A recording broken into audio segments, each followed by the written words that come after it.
다이어트를 하는 사람이 주위에 대부분이에요. 먹어도 살이 하나도 안 쪄. 부럽다고 그러는데 실제로는 이게 열성 체질이래요. 혹 입증이 된 얘기인데 운동은 체중하고는 별로 관계가 없답니다.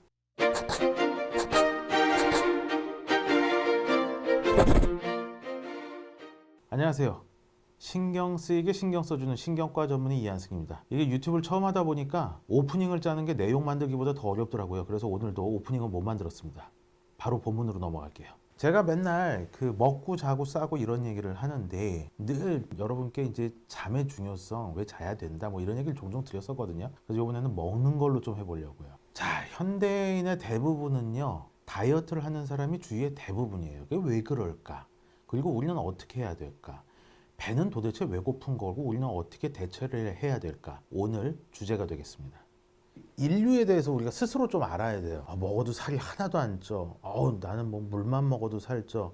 뭐 이렇게 사람들이 자기 체질 얘기하는데 이게 실제로 그래요. 현생 인류 호모사피엔스의 85%는 먹으면 먹는 대로 살이 찐다 그래요. 나머지 15%는 부실하게 먹으면 살이 쭉쭉쭉쭉 빠지는 뭐 그런 체질이고, 현대에 와서는 그 나머지 15%의 체질을 부럽다고 그러는데 실제로는 이게 열성 체질이래요. 혹독한 빙하기를 거쳐오면서 많이 죽어서 없어졌답니다. 처음에는 50대 50이었다 그래요. 빙하기를 거치고 굶은 와중에 마른 사람들이 점점 죽으면서 현재는 100명 중에 85명이 먹으면 먹는 대로 살찌는 사람이 남은 거죠. 근데 이게 19세기까지는 문제가 안 됐어요. 전 세계에서. 왜냐하면 먹을 게 없었으니까. 동양이나 서양이나 비만 자체가 없었고 오히려 그 당시에는 살이 찐 사람이 미남 미녀였었죠. 르네상스 시대 그림을 보면은 퉁퉁한 여성들이 미녀의 표상으로 그려진 경우들이 많습니다. 먹으면 먹을수록 살이 찌는 체질이 현대에 있어서는, 즉 먹을 것이 풍요로워진 이 세대에 있어서는 좀 문제가 되는 거죠. 다양한 방법으로 다이어트를 하려고 해요. 결국에는 두 가지 측면에서 봐야 되잖아요. 하나는 우리가 에너지를 얼만큼 쓰는가, 하나는 얼만큼 집어넣는가. 근데 이제 쓰는 거에 대한 문제는 얘기하시는 분도 워낙 많고 저보다 전문가분도 많아서 요번에 스킵을 하고 먹는 문제에 대해서 말씀드리려고 해요. 명품 세계에도 탑으로 치는 게 에루샤라 그러잖아요. 학술지에도 그런 급이 있어요. 아주 대표적인 의학 학술지가 New England Journal of Medicine, 즉 약자로 NEJM이란 요번 1월 23일호에 우리가 왜 배가 고픈지에 대한 논문이 나와서 여러분과 공유를 하려 합니다. 참, 그리고 한마디 말씀드리면요, 그건 사실 학술계에서 입증이 된 얘기인데 살을 빼려고 운동하시는 분 되게 많잖아요. 운동은 체력 증진하고 체력 증진, 장수, 면역력 이런 거하고는 관계가 있는데 체중하고는 별로 관계가 없답니다. 체중은 오로지 먹는 거하고만 관계가 있습니다. 물론 여러분 앞에서 지금 찍고 있는 저도 부끄럽게도 먹는 걸 잘 조절 못해서 많이 부었다가 지금 열심히 빼고 있는 중입니다. 우리가 과연 배고픔을 참을 수 있을까요? 사실은 불가능해요. 왜냐하면은 5억 년 전에 동물이랑 식물이랑 나눠지기 시작했대요. 동물계로 가는 다세포 생물이 있었는데 거기에서 일부는 내부에 엽록소를 갖추게 되면서 물과 햇빛만 있으면 스스로 에너지를 만드는 쪽으로 진화를 했고 그게 식물이고, 한쪽은 입이라는 게 발생하고 세포 안에 미토콘드리아가 들어가면서 외부에서 에너지를 얻어가지고 사용하는 쪽으로 갔죠. 그러니까 우리는 외부에서 에너지를 습득하지 않으면 살아갈 수가 없습니다. 우리는 무한 동력기관 뭐 그런 게 아니니까. 우리가 먹는다는 행위는 외부에서 에너지를 계속 습득해서 연력학 제2법칙에 의하면 우리 안에 무질서도는 계속 증가해야 되잖아요. 그래서 우리가 죽어가는 거지만 그 무질서도가 증가하지 않도록 에너지로 탁 잡아주는, 그것을 위해 필요한 게 식욕, 식사 행위라고 할 수가 있습니다. 배고프면 아무것도 안 보여요, 원래. 왜냐하면 그게 생존 본능이기 때문에 그렇습니다. 배고픔이 어떻게 해서 발생하는가에 대한 비밀은 94년경서부터 밝혀지기 시작했습니다. 그 전까지는 굉장히 막연하게 자율신경 중추가 어떻게 돼서 거기서 뭐 그럴 것이다, 장에서 뭐 배고프거나 포만감을 느낄 때 뭘 분비하는 게 아닐까? 하는 막연한 상상만 했었는데 1994년에 렙틴이라는 포만감을 느끼게 해주는 호르몬이 위장관, 지방세포에서 분비가 된다. 그리고 그것이 뇌로 가면 우리가 배가 부르다 이렇게 느끼게 된다는 게 밝혀졌고요. 2000년에는 그렐린이라고 배고프면 좀 밥 좀 달라고 위장에서 분비하는 호르몬이거든요. 역시 작용하는 부위는 뇌겠죠. 이런 것들이 밝혀졌을 때 우리는 이제 비만 잡았다. 우리 인간은 먹고 마시는 거를 마음대로 조절할 수 있겠다라고 생각을 했지만 굉장히 성급한 생각이었음이 바로 밝혀졌죠. 렙틴과 그렐린만 가지고 어떻게 조절을 해봐도 유의할 만한 결과가 안 나오는 거예요. 20년이 넘게 학술의 최전선에서 수고하시는 유명한 교수님들 학자분들께서 정말 수고를 많이 하셨죠. 사람이 왜 배가 고픈 건가? 이제 세 가지 이유 때문에 배가 고프대요. 그것이 밝혀졌고 지금부터 그 얘기를 해보죠. 하나는 몸에 진짜 에너지가 부족할 때, 두 번째는 먹는 거로 인한 쾌락을 느끼고 싶, 세 번째는 우리 뱃속에 있는 장내 미생물들이 자기네들이 먹기 위해서 우리를 조종하는, 그렇게 세 가지 메커니즘이 밝혀졌어요. 첫 번째는 일단 항상성 유지를 위한 배고픔인데요. 생존에 반드시 필수 불가결한 거죠. 일단 항상성 유지라는 게 뱃속이 너무 비었다, 에너지가 필요하다, 그러면은 위나 장에서 그렐린이나 뭐 그런 호르몬들이 막 나와요. 뇌로 하여금 뭘 먹어야 되는구나, 이런 드라이브를 걸게 해주는 거죠. 그래가지고 어느 정도 먹어요. 소장에서 그 유명한 GLP-1이라는 호르몬도 나오고 지방세포에서 렙틴이라는 호르몬도 나오고, 여기까지 먹었으면 이제 에너지 부족분은 해결됐다, 끝, 이제 안 먹어도 됨, 이런 신호를 보내는 거죠. 근데 생각 외로 이쪽 시스템이 굉장히 잘 돼 있어 가지고 요거에만 따르게 된다면 살이 찌지 않습니다.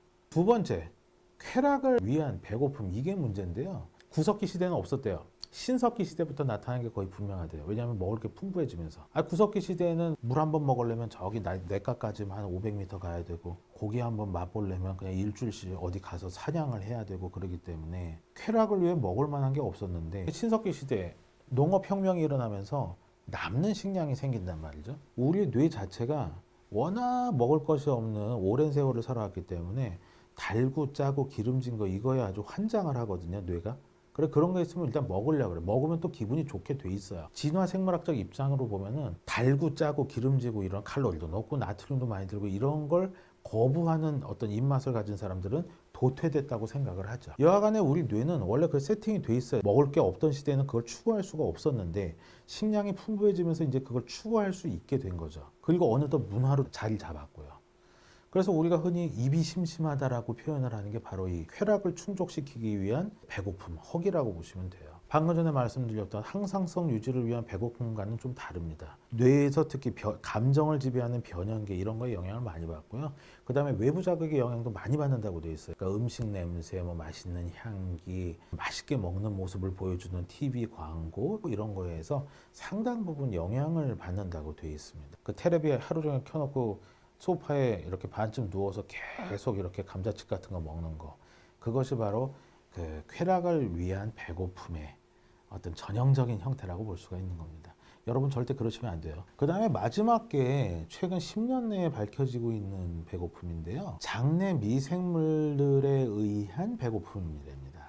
이게 잘 이해가 안 가실 때는 사실 지난 10년간 의학계에서는 영어로는 brain gut axis라고 그러고, 그리고 직역을 하면 뇌장축이라고 할 수가 있는데, 뇌랑 장이 연결돼 있어서 서로 직접적으로 무슨 신호를 주고 받으면서 여러 가지 일을 한다, 뭐 이런 개념이에요. 장내 미생물 옛날에는 그냥 있나 보다 생각했죠. 대장에는 대장균이 있고, 음식물 잘못 처리하면 대장에 있는 균이 묻어서 대장균에 의한 설사가 나고, 보건당국에서 여름마다 대장균 검사하고 뭐 그러긴 하는데, 어쨌거나 이제 세균이 엄청 많아요. 어느 정도로 많냐면 우리 몸을 이루고 있는 10조 개의 세포보다 더 많아서 뭐 추산하기로는 한 13조 개 정도 된다고 합니다. 근데 이게 굉장히 다양한 세균총으로 이루어졌는데, 여기서 제가 세균총이라 그랬거든요.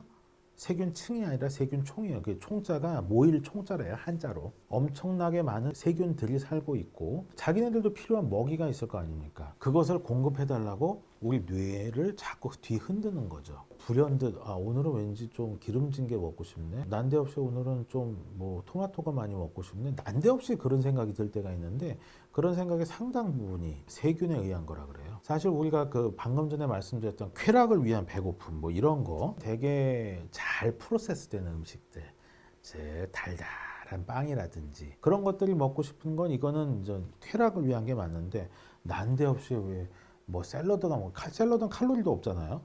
그리고 뭐 토마토가 먹고 싶다, 갑자기 오이가 먹고 싶다, 이런 거는 장내 미생물들이 우리의 뇌를 뒤흔들어서 그런 면이 크다고 합니다. 세균들이 그럼 어떻게 활동을 하냐? 이 표에 나와 있는데 뭐 어렵긴 하죠. 우리 몸에서 식욕을 지배하는 여러 가지 호르몬들, 아까 렙틴, 그렐린만 말씀드렸는데 그 외에도 PYY, 그다음에 인슐린, NPY 뭐 이런 것들도 식욕을 지배하는데, 문제는 세균들이 이런 거 비슷한 물질을 만들어서 막 분비를 할 수가 있어요. 그러니까 원래 우리 오리지널 호르몬들이 있는데 세균들이 그 짝퉁 호르몬을 만들어서 막 분비를 하는 거죠. 근데 짝퉁 호르몬이 또 먹혀요. 뭐 명품도 S급 명품 구분이 잘 안 간다 그러듯이 얘네들도 잘 만들어 놓으면 이게 내 몸에서 나온 그렐린인지 세균이 만든 그렐린인지 뇌는 그런 거 구분 잘 못해요. 어쨌든 그렐린이 나오면은 뇌는 배가 고파요. 그런데 이제 세균 중에 좀 이상한 놈들이 증식을 해가지고 막 그렐린도 막 그렐린 비슷한 걸 분비하면서 막 지가 먹기 위해서 무슨 탄수화물을 막 땡긴다.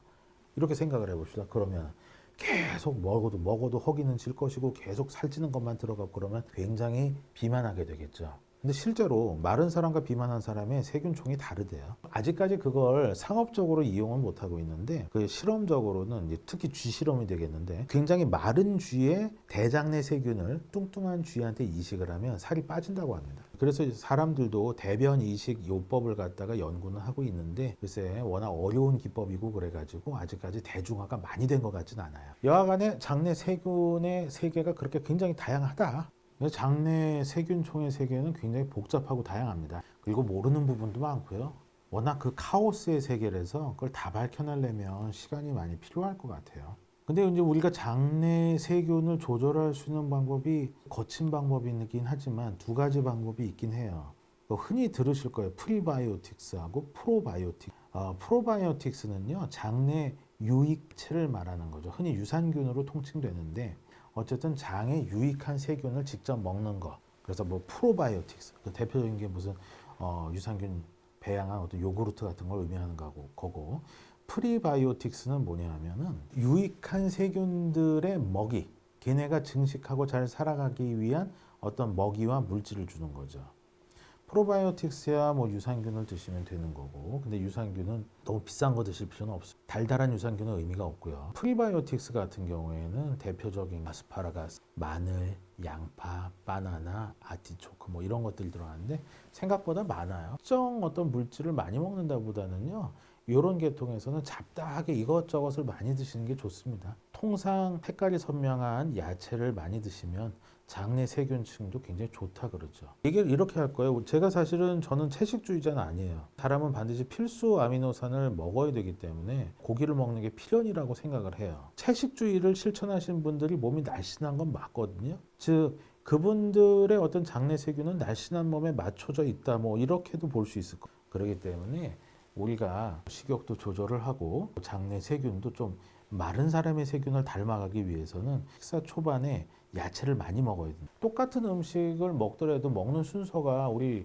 내장에 미치는 영향이 다르대요. 식사를 하실 때 항상 풀서부터 먹는다. 푸성기서부터 먹는다. 이걸 갖다 굉장히 명심하시고 실천하시면 도움이 될 것 같아요. 요즘 저도 그렇게 하고 있습니다. 열심히 다이어트해서 결과를 보여드리겠습니다. 배고픔의 종류가 3가지가 있다 그랬죠. 근데 첫 번째, 항상성을 유지하기 위한 배고픔은 이건 어쩔 수 없어요. 이거 무시하면 죽어요. 어렸을 때 부모한테 반항한다고 제가 3일 동안 굶었는데요. 진짜로 이게 그 유체 이탈이 되면서 아, 내가 이 세상을 하직하나 보다 이런 기분이 들더라고요. 진짜 가겠던데요. 우리 동물로서는 불가능한 부분. 두 번째, 쾌락 충족을 위한 식욕. 이거는 억제가 가능하죠. 나한테 영향을 주는 요소들을 차단을 해야 돼요. 달달한 걸 좋아한다. 이거는 인위적으로 의지로서 억제를 할 필요가 있고요. 그 다음에 먹는 걸로 스트레스를 푼다. 이 행위를 갖다 절대로 하시면 안 돼요. 그 먹는 걸로 스트레스가 풀린 건 사실은 사실이에요. 특히 단 걸 먹으면 머릿속에서 세로토닌이 갑자기 확 하고 생기거든요. 그럼 스트레스가 좀 풀려요. 그 말은 머릿속에 세로토닌이 이미 부족해 있다는 말을 하고 같을 거예요. 근데 그 세로토닌이 부족하면은 사람이 불안하거나 불안감이나 우울감이 이게 상황이 개선돼야 낫지 뭐 달달한 거 먹는다고 이게 낫겠어요. 그때 그냥 땜빵이나 하는 거죠. 입이 심심해서 스트레스 받쳐서 먹는 거 이거는 안 하시려면 안 하실 수가 있는 부분이고 그걸 안 하면 건강에 굉장히 큰 도움이 될 것 같아요. 세 번째, 이거는 부분적으로 가능할 것 같아요. 이제 장내 세균들이 좋은 놈들이 잘 자리 잡도록 우리가 다스려야죠. 풀을 일단 많이 먹어야 돼요. 풀부터 많이 먹고 고기를 먹고 풀부터 많이 먹고 탄수화물 먹고 이런 식으로 가는 게 좋습니다. 물론 유산균도 보충을 해주면 좋지만 1번은 불가능하다. 2번은 충분히 우리가 억제 가능하다. 세 번째로는 좋은 쪽으로 유도할 수 있다. 명심하시고 실천하시면요. 모두들 물론 15%의 마른 체질을 가진 분들은 이런 거 필요 없지만 85%의 우리 대부분은 큰 도움을 받을 수 있을 것 같습니다. 배고픔에 관한 이야기는 여기까지. 여담 하나 해드릴게요. 음식물 처리기가요 옛날하고 많이 바뀌었더라고요. 상품 광고하려고 하는 거 아니에요. 그 옛날에는 그냥 모아서 버리는 게 그게 1세대, 그 다음에 2세대인가 3세대는 하나는 얼려서 버렸고, 하나는 뜨겁게 가열한 다음에 분수해서 버렸고, 근데 이게 이것들이 다 문제가 많아요. 요새 나온 방식이 뭐냐 하면은 균을 배양한 다음에 우리가 음식물 쓰레기를 주면 균들이 그걸 먹어 치운다 뭐 이런 거거든요. 저도 얼마 전에 사봤어요. 근데 진짜 그렇더라고요. 궁금해서 찾아봤죠. 도대체 어떤 균을 쓰나. 장에서 유익균들로 대표적인 균주들이 있거든요. 그거를 배양해서 쓰더라고요. 대변의 30에서 50%는 장내에 있는 세균 혹은 세균의 사체예요. 시체. 그러니까 나한테 나온 게 아니에요 원래. 근데 이제 음식물 처리기가 일종의 우리의 인공 장 역할을 하는 거죠. 걔네가 진짜 먹어 치우더라고요. 게임처럼 재미가 있어요. 그러니까 뭐 넣으면 걔네가 막 증식을 해요. 그러다가 또 필요하면 막 이렇게 줄어들기도 하고, 대변에서 냄새를 유발하는 세균은 거기서 뺀 것 같더라고요. 고전적인 방법으로 만든 요구르트 냄새 정도가 나는데, 제가 말씀드리고 싶은 거는 인체의 어떤 메커니즘을 바탕으로 해서 이렇게 좋은 문명의 이기를 만들 수 있다. 그거의 오리지널은 우리의 장. 우리 장이 얼마만큼 잘 돼 있겠느냐. 장에 대해서 모르는 부분이 많은데 밝혀지면 밝혀질수록 이 4세대 음식물 처리기처럼 우리한테 좋은 문명의 이기들이 많이 나올 것 같습니다. 즉, 갈 길이 멀어요. 사람에 대해서는 아직 알아야 할 부분이 너무나 많습니다.